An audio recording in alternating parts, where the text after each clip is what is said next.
We had a huge earthquake and a big tsunami like 11 years ago. When I was 15, that was the time that we about to graduate from middle school.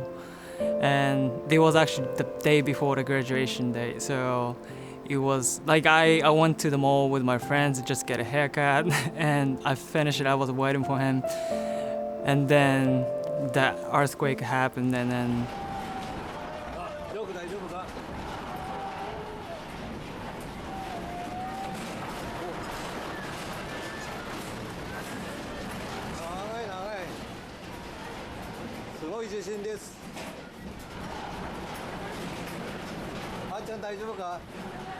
my friends had to leave from the salon and then he had just like a side half cut and it was like a movie because we couldn't even stand out there. We had to hold something unless otherwise like you just gonna move all over the floors. And then I was in front of the bookstores and all the boards just fall down and it was kind of chaos. It was like a movie and I couldn't see my parents for almost like a week or 2 weeks because my sister and my mom, they were in the downtown and I didn't even know if they're survive or not, and then it was really bad. And then one of my friends I found out that one of my friends that I used to play soccer with, he died because of the big tsunami. And it was just a sad moment and I know a lot of people died. So once the earthquake happens and I went back home and then my dad wasn't there, and so we are trying to just to see if my sister or my mom is alive, but all the internet, like all the networks, it just shut down, so we can't even reach out to them like through the cell phones and stuff like that. So and even after the big earthquake happened, we still had so many earthquakes, just a little small earthquake or sometimes just a mediocre size of earthquake. And we just thought like it's just too dangerous just to go outside. So we just stay in the house for like I would say 3-4 days. Yeah, 3-4 days just to hoping that they're still okay. My dad, he took a bicycle just to go to downtown just to see if he could find them.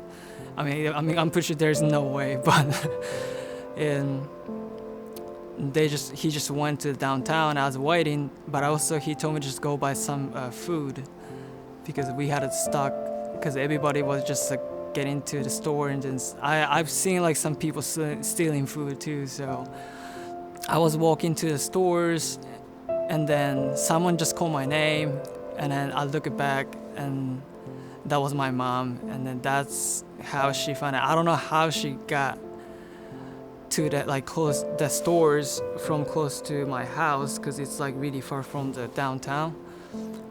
But that's the time that I found out my mom is alive. Actually, the networks got back for after the week, and we just text and call my sisters, and then she picked it up, and then that's the time that we found out she's alive too. And she was just staying in the, I think, community building with her co-workers, I think, or friends. That was just a big relief for us to just find out. But even though afterwards, it was still chaos because we couldn't just have the regular life for almost like a month. We had to share the waters, we had to share the food all the time. Even if you go up store, the food and the waters, they're gone. And yeah, and even whenever I try to use my bike and someone actually stole it, it was just not a good memory for me. But also, it was not a good memory, but at the same time, I think the incident just made people stronger too. But afterwards, I also at the moment, like I started playing for one of the J League, like academy team, like it's called Vegalta Sendai. So we had a plan to travel to Europe for like I think it was like a development tournament in Germany, but we had to cancel everything and we had to kind of help the community first. So, but at the moment, I think I was just like grateful enough to just have the regular life. I mean, I was not probably good enough, but at the moment, like even I never thought about like, okay, I'm gonna play soccer just for someone, just to make them happy or whatever. But after the incident happened, like I just talked to myself like I have to play for something or someone. I think since that big earthquake happened in 2011, everybody knows that like the circumstance. Definitely the people live in Japan, they always have to face that fact that we have earthquake. And then whenever it happens, like they have to be ready, because especially like if the earthquake just happened like in the ocean, close to the ocean, tsunami is gonna happen for sure.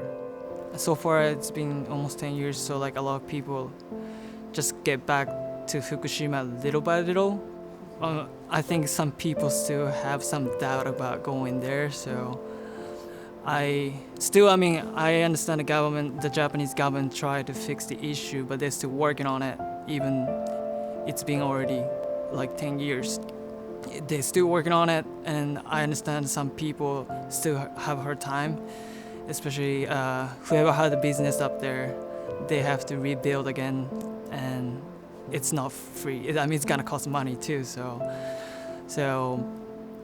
all the I heard so many stories about, especially just the owner just owning that business up there, and it's just not fun to listen. It's definitely not easy for them to just keep running the business.